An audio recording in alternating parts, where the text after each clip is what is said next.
శ్రీ గురుభ్యో నమః. శ్రీ మహాగణాధిపతయే నమః. శ్రీ సరస్వతి నమః. భక్తులారా, వ్యాస మహర్షి రచించిన మహాభారత ఇతిహాసం యథాతథంగా చెప్పుకున్నాం. ప్రతి శ్లోకం దాని అర్థం. ఇందులో భాగంగా నేటి వరకు మనం ఆది సభ, అరణ్య, విరాట, ఉద్యోగ, భీష్మ, ద్రోణ, కన్న, శల్య, సౌప్తిక, స్త్రీ పర్వాలనే 11 పర్వాలు పూర్తి చేశాం. 12వ శాంతి పర్వంలో 110 అధ్యాయాలు పూర్తి చేసి 111వ అధ్యాయంలోని 49వ శ్లోకం వరకు చెప్పుకున్నాం. 59వ శ్లోకం వరకు చెప్పుకున్నాం. ఈ రోజున 60వ శ్లోకం కొనసాగిద్దాం. కొనసాగించే ముందు వ్యాస భగవాను ప్రార్థన చేసుకుందాం. వ్యాసాయ విష్ణు రూపాయ వ్యాస రూపాయ విష్ణవే నమో వై బ్రహ్మనిదయే వాసిష్ఠాయ నమో నమః. నారాయణం నమస్కృత్య నరం చైవ నరోత్తమం దేవీం సరస్వతిం వ్యాసం తతో జయముదీరయేత్. సమర్థ సద్గురు సాయినాథ్ మహారాజ్ की जय. సరోషస్త్వధ శాద్దులః శ్రుత్వా శుచేరపి యుక్తస్య దోష ఏవ నిపాచ్యతే మునేరపి వనస్తస్య స్వాని కర్మాణి కుర్వతః ఉత్పాద్యంతే త్రయః పక్షా మిత్రోదాసీన శత్రవః.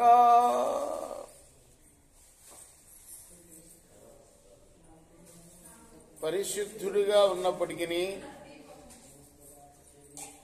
కార్యనిమగ్నుడైన వాడి యందు దోషారోపణ జరుగుతూ ఉంటుంది. నిందలు వేస్తూ ఉంటారు.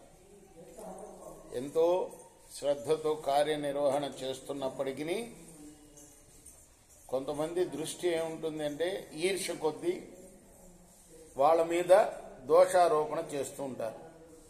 అడవుల్లో ఉంటూ తన పనులు తాను చేసుకునే మునికి కూడా మిత్రులు, ఉదాసీనులు, శత్రువులు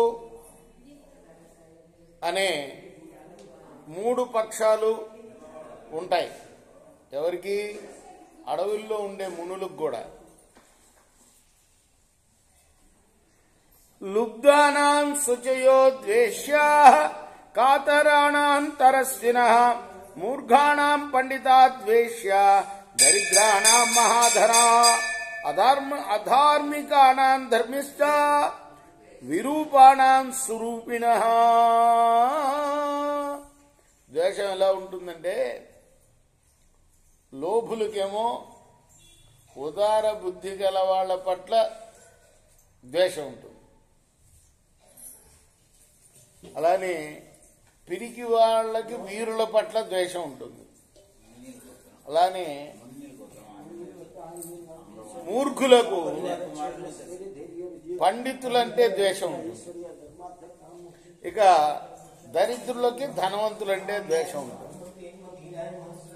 ధర్మయందు నిష్ట లేని వారికి ధర్మ నిష్ట గల వాళ్ళ యందు ద్వేషం ఉంటుంది. అలానే అందంగా లేని వాళ్ళకి అందమైన వాళ్ళని చూస్తే ద్వేషం ఉంటుంది.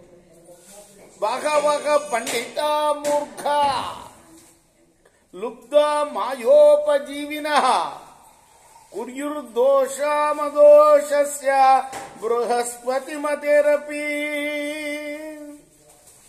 చాలా మంది పండితుల్లో కూడా మూర్ఖులు ఉంటారు, లుబ్ధులు ఉంటారు, కపట జీవనులు. బయటికి ఏదో పెద్ద ఆచారం గలవాడిగా ప్రవర్తిస్తూ లోపల మాత్రం అంతా కుళ్ళు కుతంత్రాలు ఇవన్నీ ఉంటాయి. కపట జీవనం అంటారు. చెప్పేది ఒకటి, చేసేది ఒకటి అన్నమాట. నలుగురికి చెప్పేది ఒకటి, చేసేది ఒకటి, కపటం అంటారు. ఇలా ఉంటాయి. ఇక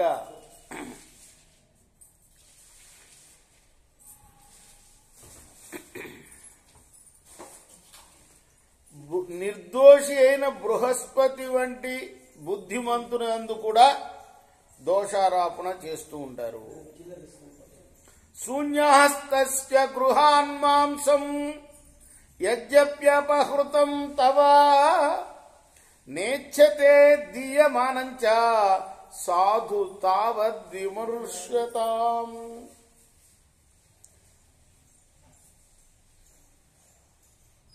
నీ గృహం నుండి మాంసం అపహరింపబడినప్పటికీ అతడు మాంసాన్ని ఇచ్చినా కూడా ముట్టడు.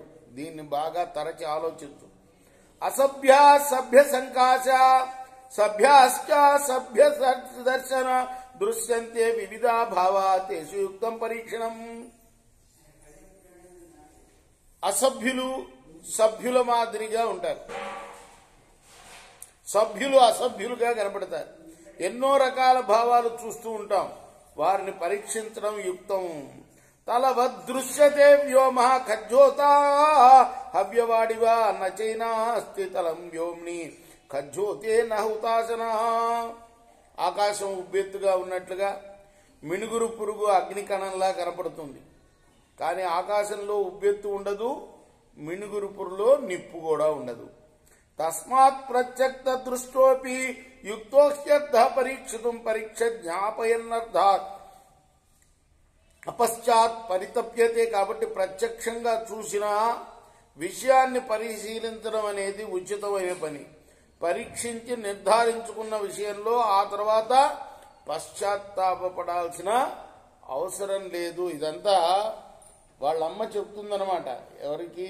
వ్యాఘ్రం యొక్క తల్లి చెప్తుంది వ్యాఘ్రానికి. నక్కకి మరణశిక్ష విధిస్తున్నాను, చంపేయండి అన్నప్పుడు అట్లా కాదు, నువ్వు నిర్ధారించుకోవాలి జాగ్రత్తగా ఆలోచించి చూసి. రేపు మనం 67వ శ్లోకం నుండి కొనసాగిద్దాం. కృష్ణార్పణమస్తు. స్వస్తి ప్రజాభ్య పరిపాలయంతాం న్యాయేన మార్గేణ మహిమహీస్యా గోబ్రాహ్మణేభ్య శుభమస్తు నిత్యం. లోకా సమస్తా సుఖినో భవంతు. కృష్ణార్పణమస్తు. సాయి కృష్ణార్పణమస్తు.